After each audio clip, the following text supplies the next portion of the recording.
Assalamualaikum warahmatullahi wabarakatuh. Apa kabarnya anak-anak soleh dan solehah? Semoga kita semua dalam keadaan sehat walafiat. Amin ya robbal alamin. Alhamdulillah kita bisa bertemu lagi dalam video pembelajaran hari ini. Hari ini kita akan belajar bahasa Indonesia dan PPKN.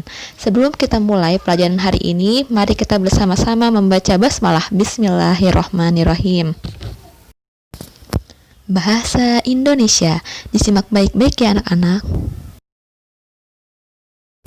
Cerita fiksi. Kata fiksi berasal dari bahasa Inggris, yaitu fiction, yang artinya rekaan atau hayalan. Jadi, cerita fiksi adalah cerita yang berdasarkan imajinasi atau hayalan seseorang, bukan kenyataan. Dia bukan ibuku, dia pengemis yang mengaku-ngaku sebagai ibuku, kata Malin. Sungguh sakit hati ibunya mendengar perkataan Malin. Ibunya lalu mengutuk Malin. Hatimu sungguh sekeras batu, Malin. Aku mengutukmu menjadi batu. Kau anak yang durhaka, ucap ibunya. Apakah kalian tahu cerita tadi? Nah, apakah cerita tersebut termasuk cerita fiksi? Cerita fiksi memiliki jenis-jenis yang beragam. Yuk kita simak baik-baik penjelasannya. Jenis-jenis cerita fiksi. Cerita jenaka adalah cerita yang membawa kesan menggembirakan karena kelucuannya. Contoh, Si Kabayan dari Jawa Barat dan Abu Nawas. Mitos adalah cerita prosa rakyat yang benar-benar dianggap terjadi serta dianggap suci oleh yang mempunyai cerita. Mitos ditokohkan oleh para dewa atau makhluk setengah dewa. Contoh, cerita Nyai Roro Kidul dan Tangkuban Perahu. Legenda adalah cerita prosa rakyat yang dianggap benar-benar terjadi, tetapi dianggap tidak suci. Contoh, Sangkuriang dan Maling Kundang. Dongeng adalah cerita yang tidak benar-benar terjadi. Contoh, Aji Saka. Fabel adalah cerita yang menceritakan kehidupan hewan yang berperilaku menyerupai manusia. Contoh, Ulat yang sombong dan Iri Hati Sang Merpati. Sage adalah cerita lama yang berhubungan dengan sejarah serta menceritakan keberanian, kepahlawanan, kesaktian, dan keajaiban seseorang. Contoh, Panji dan Lutung Kasarung.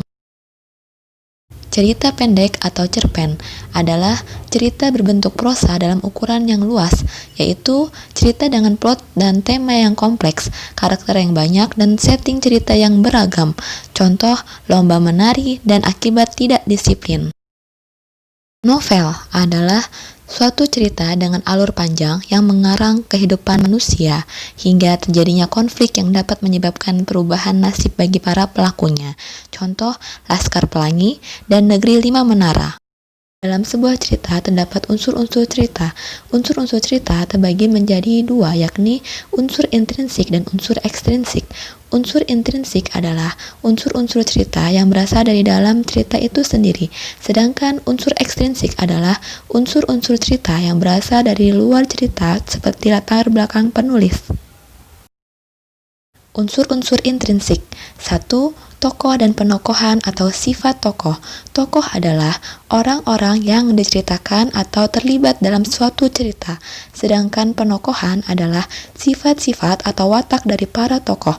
Berdasarkan penokohannya, tokoh dibedakan menjadi tokoh utama, tokoh pendukung, tokoh protagonis, dan tokoh antagonis. Yuk kita simak baik-baik penjelasan dari sifat tokoh. Tokoh utama adalah tokoh yang paling sering muncul dalam cerita atau tokoh yang menjadi titik fokus permasalahan dalam cerita. Adapun tokoh pendukung adalah tokoh yang sedikit kemunculannya dalam cerita. Tokoh protagonis adalah tokoh yang mendukung cerita. Tokoh jenis ini biasanya berwatak baik, sedangkan tokoh antagonis adalah tokoh yang menjadi penantang cerita. Tokoh jenis ini umumnya berwatak jahat. Unsur intrinsik yang kedua yaitu latar. Latar adalah informasi mengenai waktu, suasana, dan tempat cerita tersebut terjadi. Yang ketiga, alur. Alur adalah urutan peristiwa yang membentuk cerita. Alur cerita terbagi menjadi bagian awal, bagian tengah, dan bagian akhir. Bagian awal biasanya berisi pemaparan awal, bagian tengah berisi konflik atau permasalahan, sedangkan bagian akhir berisi penyelesaian konflik. Unsur intrinsik yang keempat yaitu tema. Tema adalah gagasan pokok yang menjadi permasalahan yang mendasari isi sebuah cerita fiksi. Unsur intrinsik yang kelima, amanat. Amanat adalah pesan moral, yaitu nilai-nilai yang ingin disampaikan agar pembaca mendapatkan pelajaran dari cerita tersebut. Masih tetap semangat? Yuk kita belajar PPKN. Pancasila adalah dasar ideologi negara Indonesia. Pancasila terdiri atas dua kata yang berasal dari bahasa Sanskerta. Panca berarti 5, dan sila berarti prinsip atau asas. Pancasila merupakan rumusan dan pedoman kehidupan berbangsa dan bernegara bagi seluruh rakyat Indonesia. Ayo kita ingat kembali simbol-simbol sila Pancasila. Simbol sila ke-1 yaitu bintang, simbol sila kedua yaitu rantai, simbol sila ketiga yaitu pohon beringin, simbol sila keempat yaitu kepala banteng, simbol sila kelima yaitu padi dan kapas.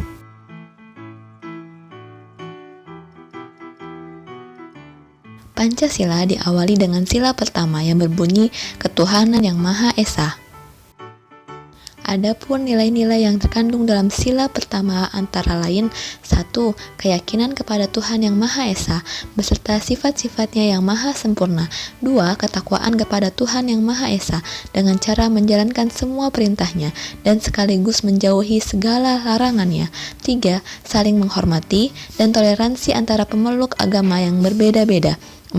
Kebebasan menjalankan ibadah sesuai dengan agama dan kepercayaannya. Sila kedua Pancasila berbunyi kemanusiaan yang adil dan beradab. Simbol mata rantai emas yang saling berkaitan melambangkan hubungan antar manusia yang perlu bersatu dan saling membantu sehingga menjadi kuat seperti rantai. Makna dari sila kedua Pancasila sesuai dengan ajaran agama Islam yang menyatakan bahwa sesama muslim bagaikan satu tubuh. Jika satu bagian tersakiti, maka yang lain akan turut merasakannya.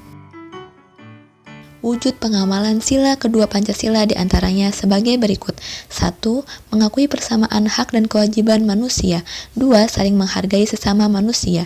3. Menjunjung tinggi nilai kemanusiaan. 4. Berani membela kebenaran dan keadilan. 5. Dapat mengembangkan sikap saling bekerja sama dengan orang lain.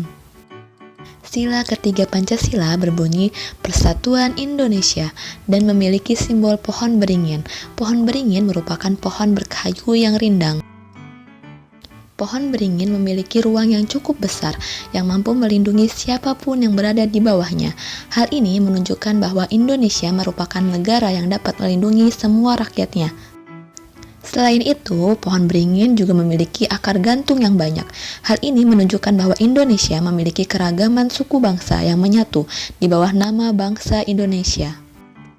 Wujud pengamalan sila ketiga Pancasila diantaranya sebagai berikut. Menjaga persatuan dalam masyarakat, mengutamakan kepentingan umum di atas kepentingan pribadi dan golongan, rela berkorban untuk kepentingan bangsa, cinta tanah air, bangga sebagai bangsa Indonesia, menjaga ketertiban dunia, membela tanah air, tidak memusuhi suku tertentu. Apakah anak-anak sudah siap mengamalkan sila-sila dari Pancasila? Yuk kita amalkan dalam kehidupan sehari-hari. Untuk simbol dan makna sila keempat dan kelima akan dibahas di tema selanjutnya. Ayo kita kerjakan latihan berikut ini di buku tulis ya anak-anak.